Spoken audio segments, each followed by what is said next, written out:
Hello, everyone, and welcome to the Legal Karma podcast. I'm your host and founder of Legal Karma, Corey Kelly. This podcast isn't meant to be another legal tech updates podcast. Oh no.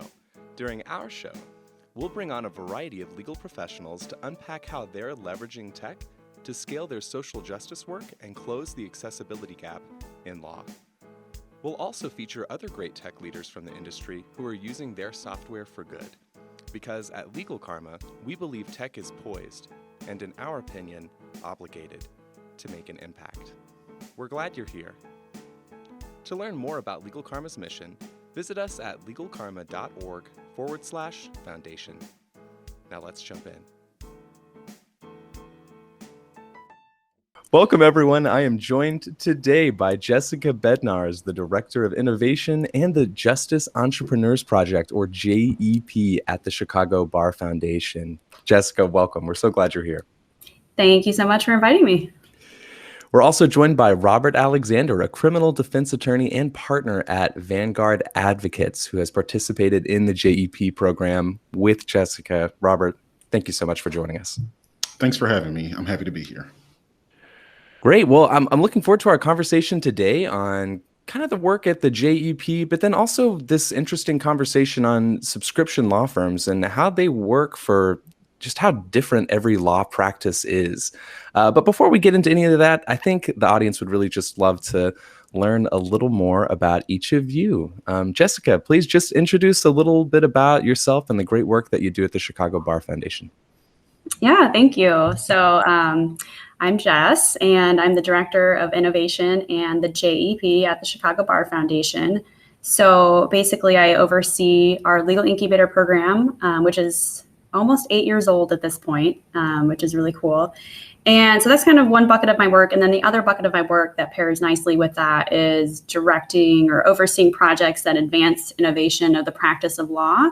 So essentially, taking some of the innovations that we learned through the Justice Entrepreneurs Project and then trying to get those out into the greater legal profession. But then another example is also more recently we had the CBA, the Chicago Bar Association, and the Chicago Bar Foundation teamed up to create a task force that is looking at regulatory reform. And that was one of the projects that I oversaw as well. So I don't know if you want me to keep going or No, Okay. No, that was a great intro. Thank you very much. And Robert, let's go to you. Thanks. I'm Rob. I'm the managing partner at Vanguard Advocates, LLP. We started as a criminal defense and criminal records practice. We recently added family law, and we love subscription pricing. So before we jumped in, we were just talking about subscription models, and I kind of want to recap some of what we discussed for our listeners here. And I think that, for many law firms, hearing something like a subscription law practice is, maybe a little provocative and comes with a lot of, I don't know, stigma maybe is a word, or people are nervous about shifting a business model in that way. So Jessica, tell us quickly about kind of what you're advocating for here and how does it make sense? Yeah, so just to say briefly what the JEP is, we're a legal incubator program and we're a socially justice-minded one. So we're really helping lawyers start innovative and socially conscious law practices that are specifically targeting low and middle income people and small businesses. And one of the ways that we do that is we train our attorneys on offering different payment structures and training them on how to deliver their services in more innovative and accessible ways.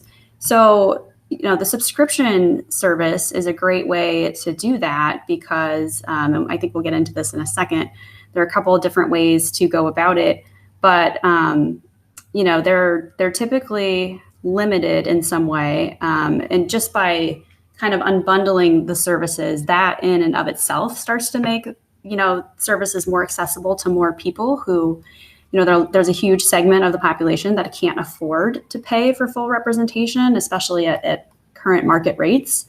So when you're breaking it down and kind of unbundling it and offering it different ways, It makes it accessible. It usually also pairs really well with fixed and flat fee pricing.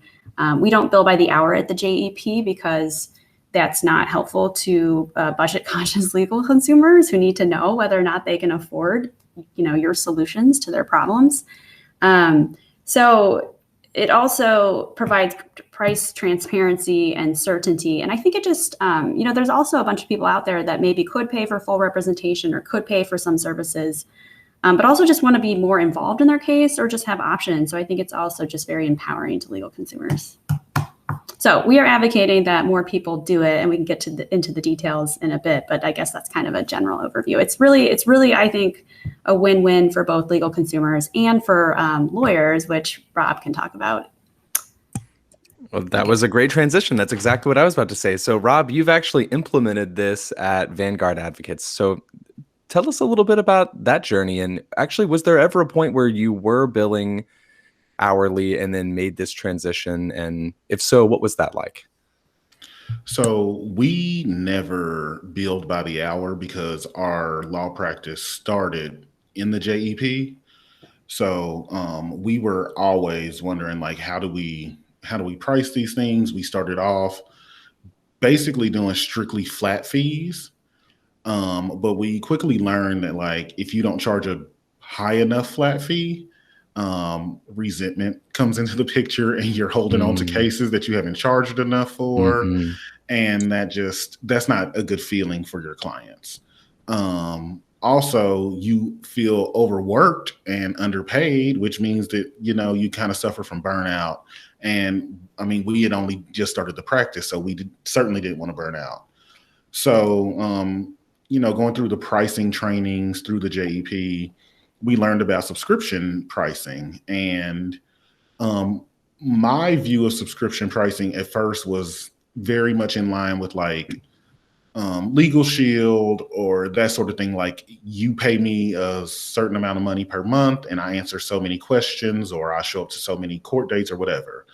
And because we started as a criminal defense firm, I was thinking like, oh, like, when I heard subscription pricing, I was like, do I like go to the leader of the gang and say, hey, we'll represent everyone in your gang for a certain amount of money per month?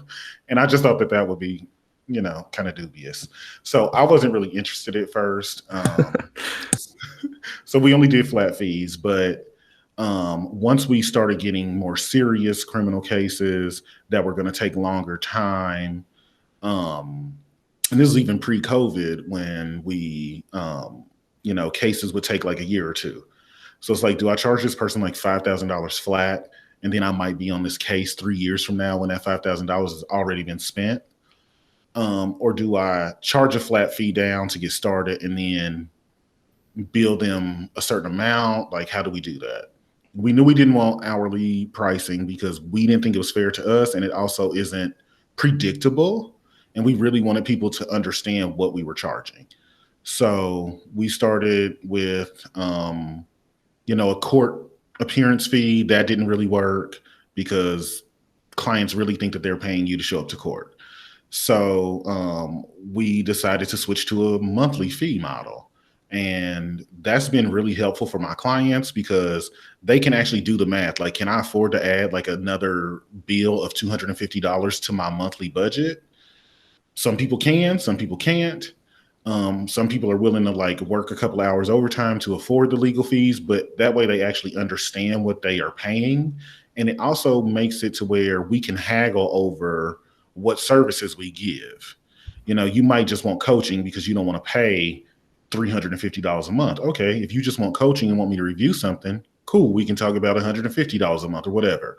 And it's helped me as the managing partner to like do my budgeting projections and things like that.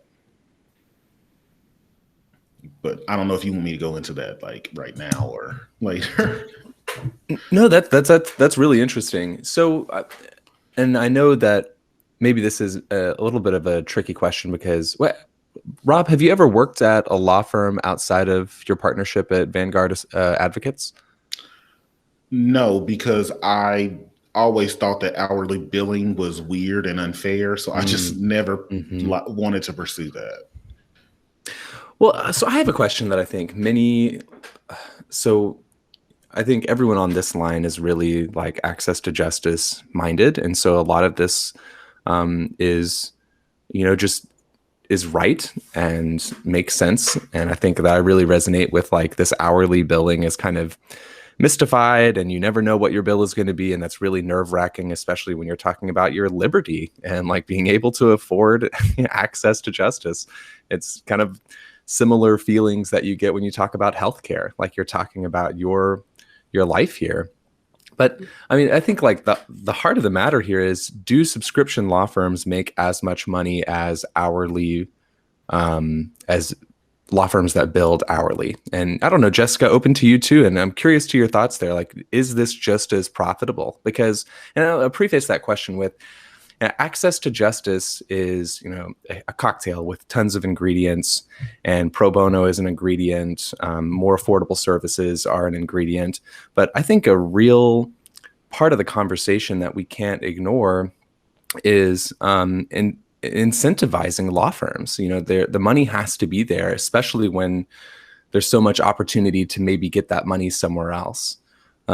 So I don't know. I'm not advocating for either side, but kind of like, there's an incentivization piece here where like, if the money's there, like, folks are going to go after it. And we're kind of, because of that, we're now at this place where, you're hearing statistics like 80% of Americans can't afford access to justice. And I think a lot of that lies in incentive.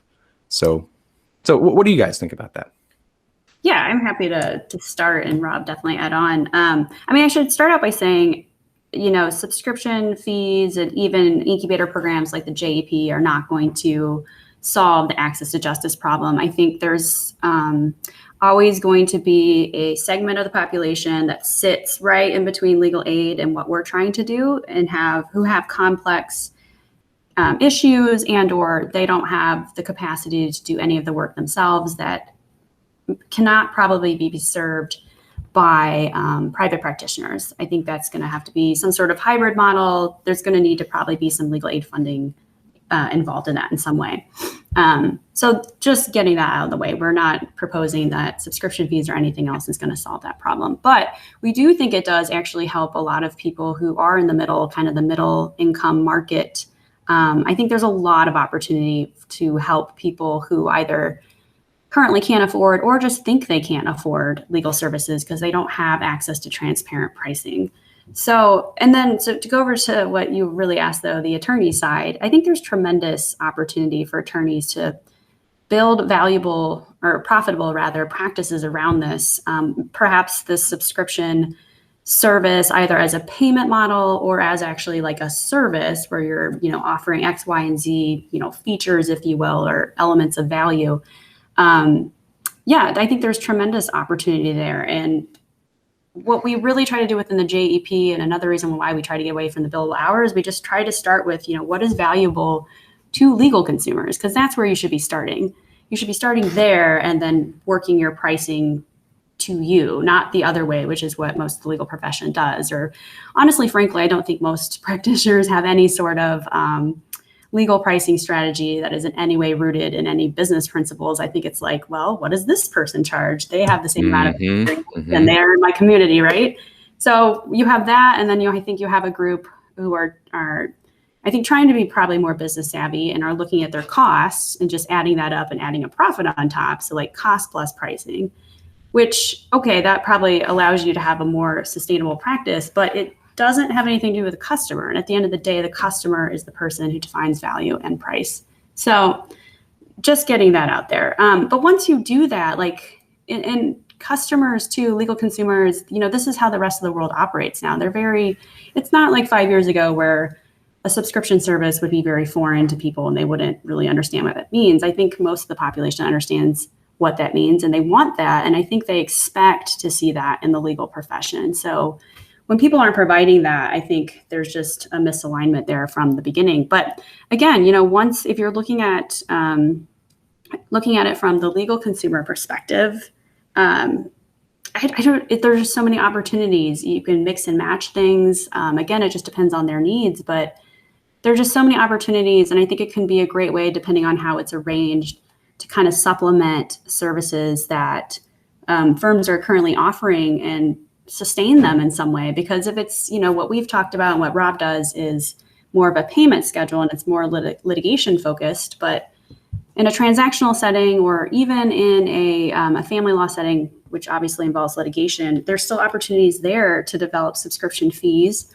There are ways you can provide people value without you always being involved every single time. And when you start to do that, then you create opportunities where you can be making money when you're not working. Maybe you can be on vacation, you can be asleep, and not only does that help your bottom line, but it would increase lawyer well-being tremendously. So I think there's a lot of opportunity there.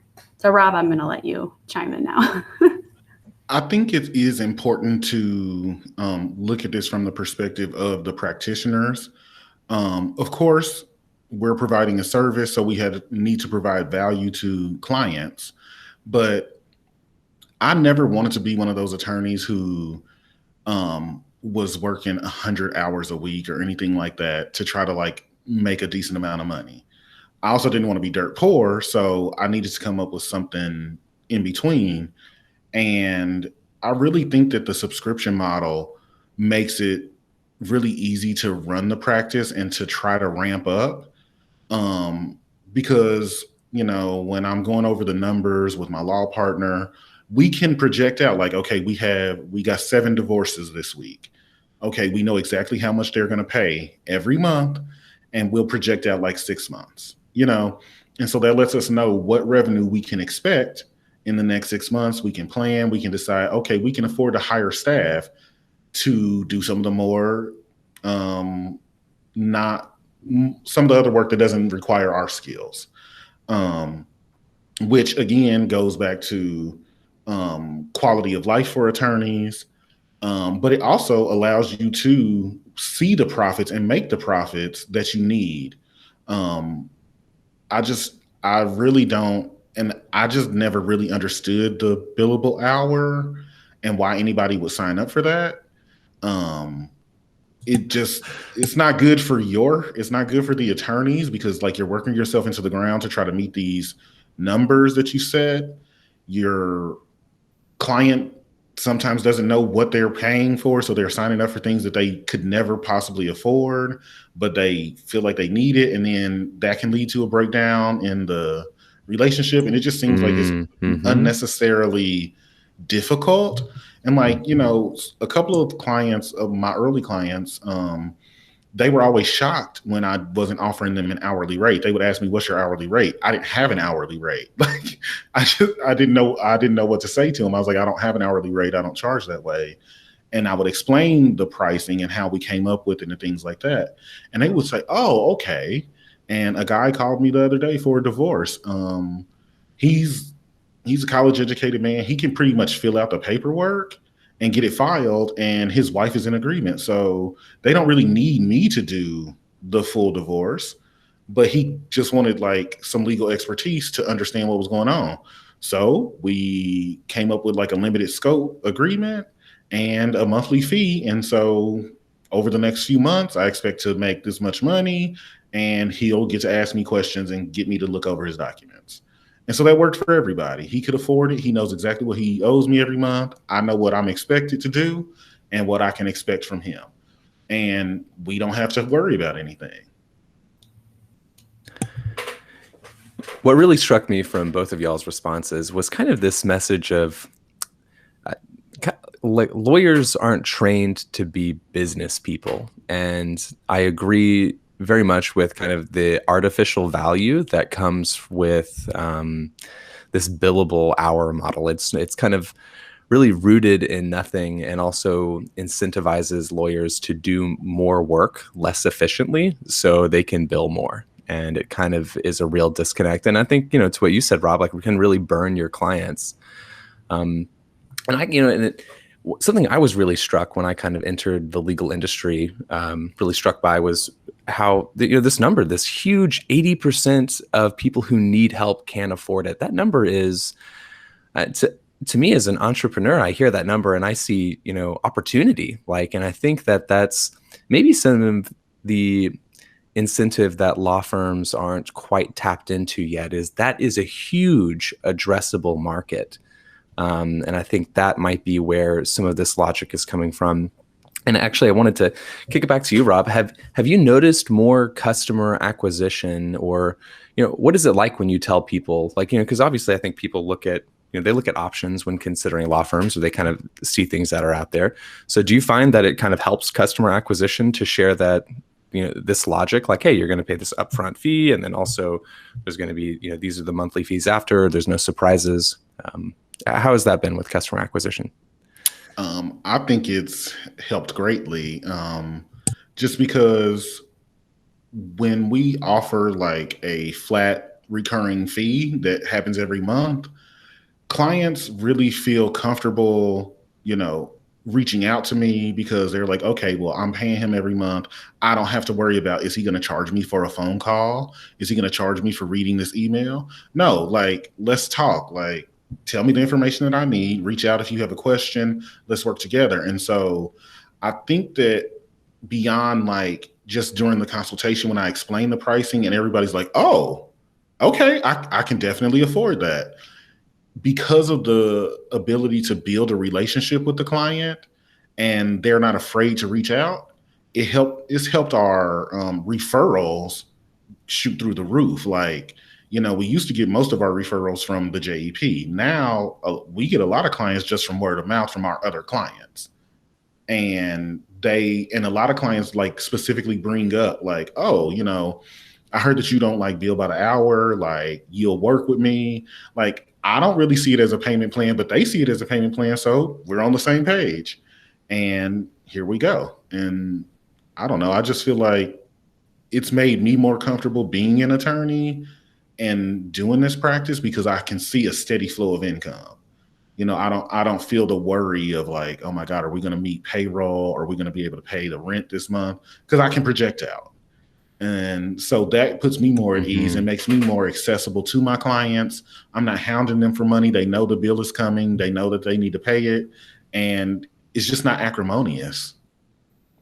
Yeah. And one thing I would love to add to that, and perhaps Rob, you can add your perspective. I think a lot of attorneys will hear what Rob said and freak out, because they're like, oh my God, like clients can call you anytime. Like, don't they call you 24/7 and take advantage of that? And I'll let Rob answer for himself. I mean, we find that that's not the case for the most part. And I think one of the reasons for that is we offer JP attorneys training on, client screening and intake. That plays a big part in all of this. You want to make sure you're getting people, the right people for your model. And in addition to that, like, you really do need to have engagement agreements that have provisions that protect you and the clients. So I don't know, Rob, if you want to comment on that, but I think that's really key in all of this too.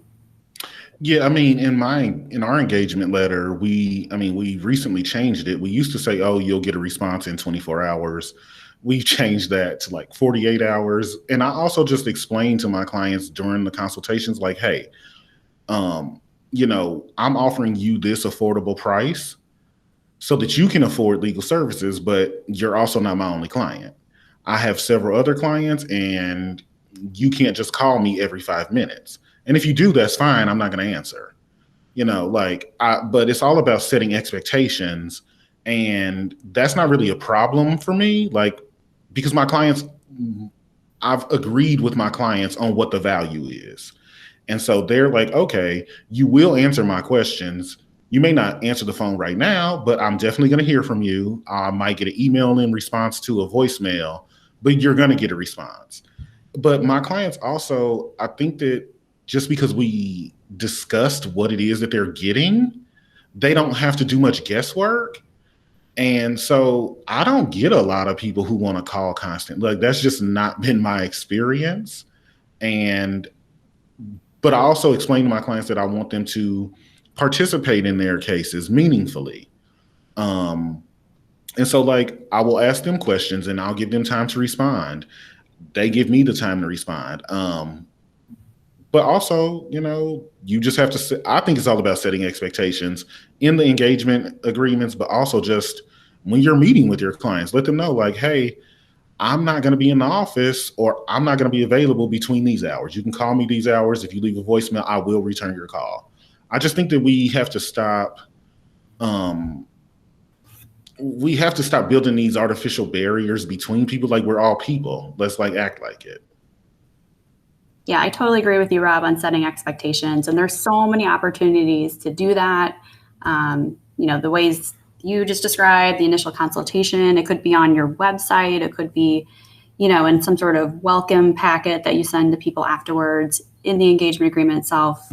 So many opportunities. And I think, again, like as you said earlier, Corey, attorneys don't go to law school to learn how to run a business. And I think we're starting to see law schools offer more of that type of training. But, if you don't have that background, you just don't naturally think about those things, I think. Yeah, absolutely. And it's such an important piece, especially in this kind of conversation, is really understanding, the available market that's out there. That 80% of people who look for legal aid and then just, wind up not being able to afford the hourly rate. I mean, they have money to spend. It's not that they don't have some money to spend, at least for a large portion of them. It's just that they can't afford what is currently out there. So Rob, I have a question about kind of your own client acquisition. I mean, has some of this stuff made its way into like any marketing material, or, talk to me about how you acquire clients, or is it purely word of mouth? So we've run ads on like Facebook and Instagram in the past. But that was mostly when we were doing flat fee work, like almost exclusively. But when we're redoing our website and we're adding pricing to it. And so we've agreed that we're going to just like be completely transparent about what we charge for cases.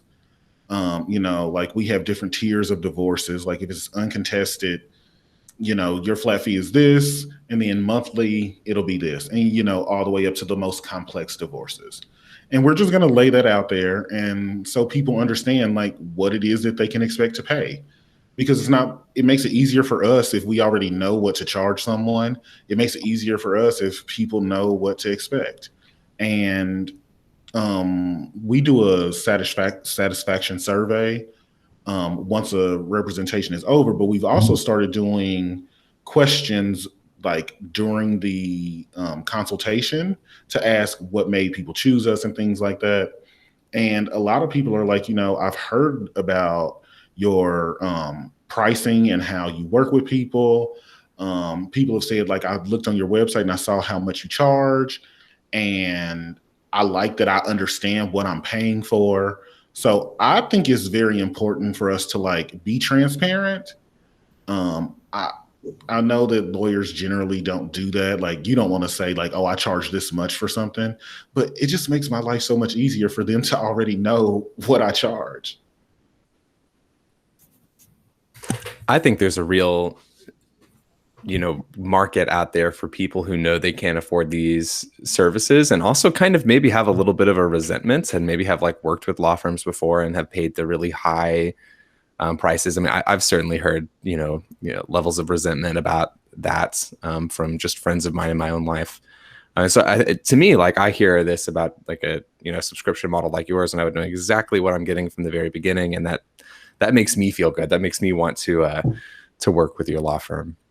I've actually gotten clients because of that. Like they've called me, they were like, oh, I was working with this well-known family law firm. I never knew what I was going to get billed. I don't know what things cost. I don't know what I'm paying for. And, and I hear them saying that this is their concern. And I explain to them how our pricing work. And they're like, oh, wow. Oh yeah, I'm definitely signing with you. What information do you need from me to like get started?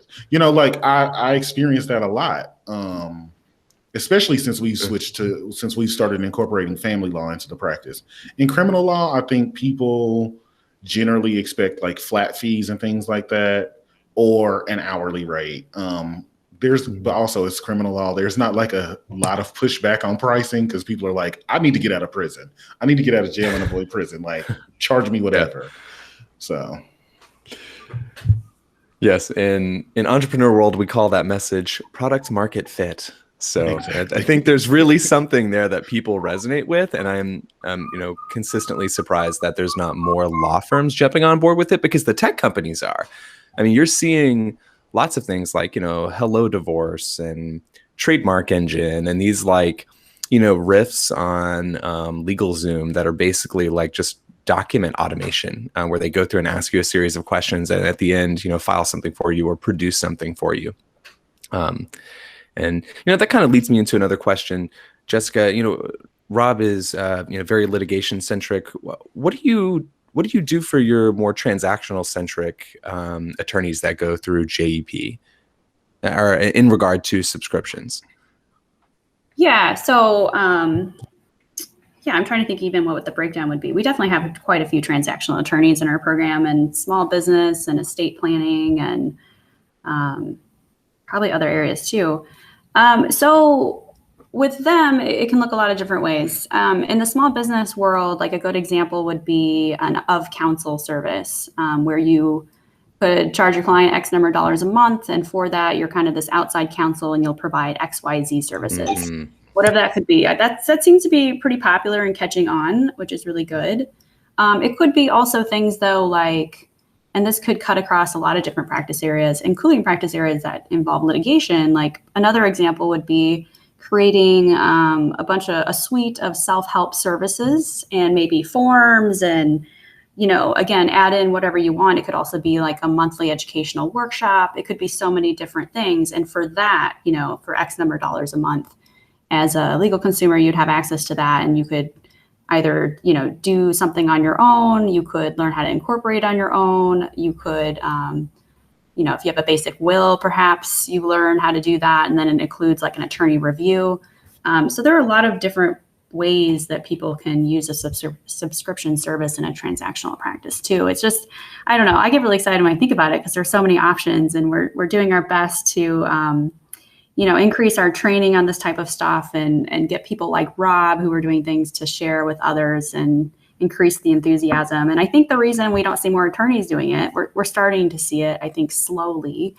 But it's just because, again, like we don't get trained on this coming through law school. And actually, just to take a step back, I mean, the practice of law is reserved for lawyers right now, right? We have not let people, attorneys in. I think we should, and that's something we're advocating for at the Chicago Bar Foundation. But, that is the current state of affairs in most of the states in the United States. So then if that's the assumption, again, in law school, we don't learn how to do these things. Lawyers, by and large, are risk adverse, and there's not a lot of training out there on how to price or offer services in a different way. And that's one of the reasons the Chicago Bar Foundation created a pricing toolkit a couple of years ago. And that's something I'm working on updating right now. There's just really not a lot of that training out there. So there also just is not a lot of places for lawyers to turn to actually learn how to do it.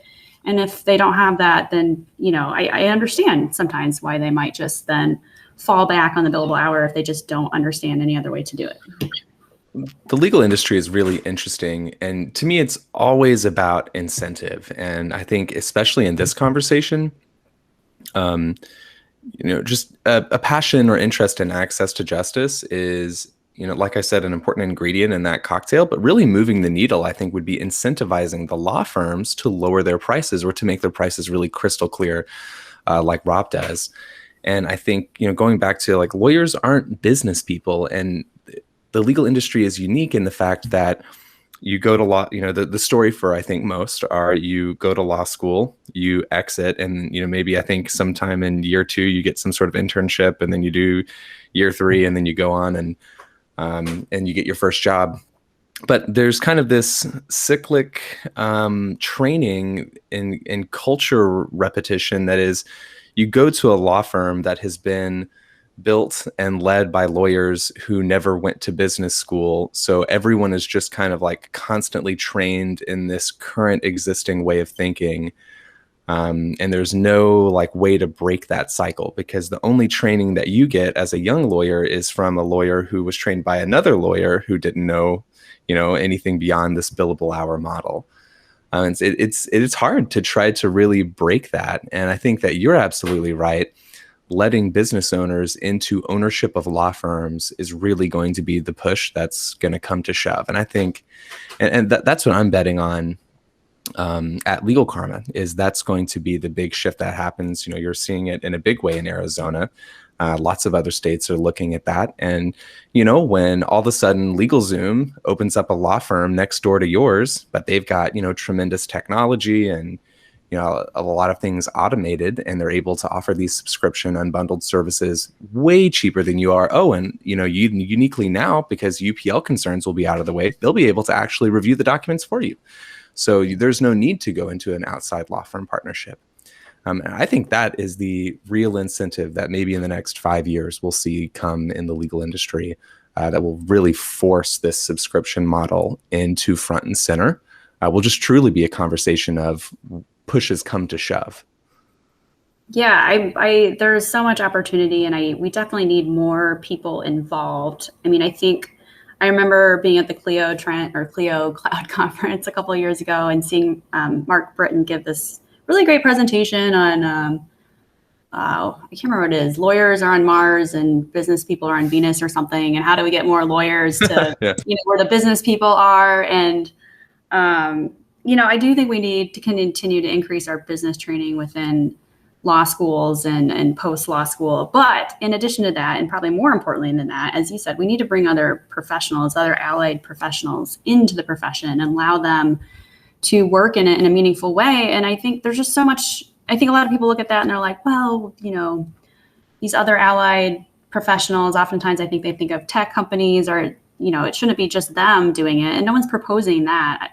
I think there's just so much opportunity for lawyers to work with allied professionals and create really great products, taking the legal expertise and combining that with the business expertise and the tech expertise and all the other expertise that's out there. So much opportunity if we can just, we can just change some of these ethics rules.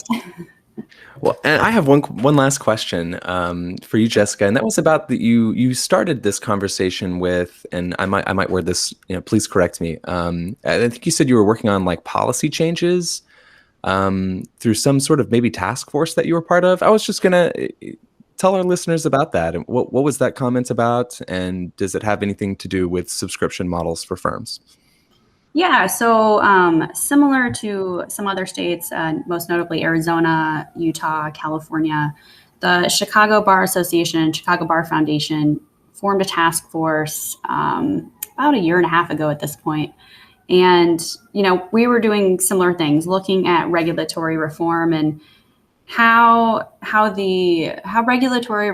regulatory structure in Illinois is affecting the business of law.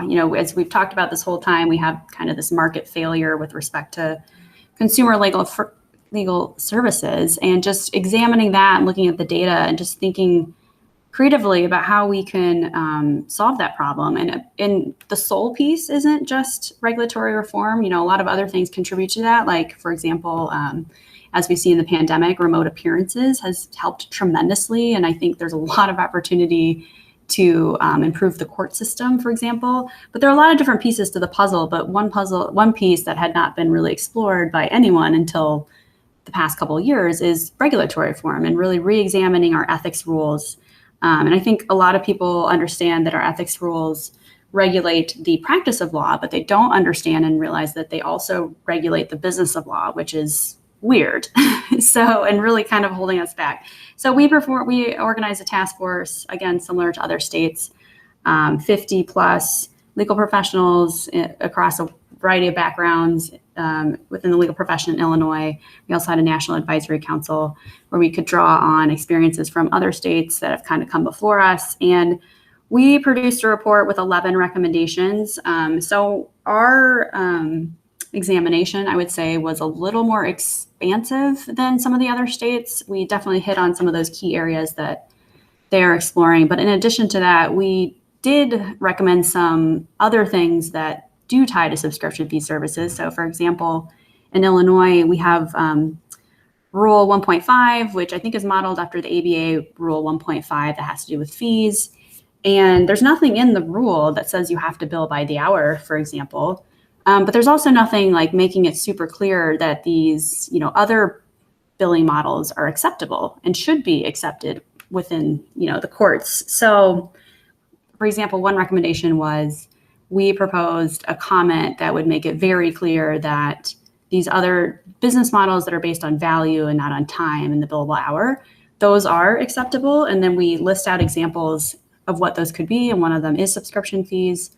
And then we proposed a companion Supreme Court rule that would make it clear that attorneys then, when they're in situations where they have to submit timesheets or submit proof of their services for a fee petition or something like that, they don't need to submit time records. They can submit that information in other ways.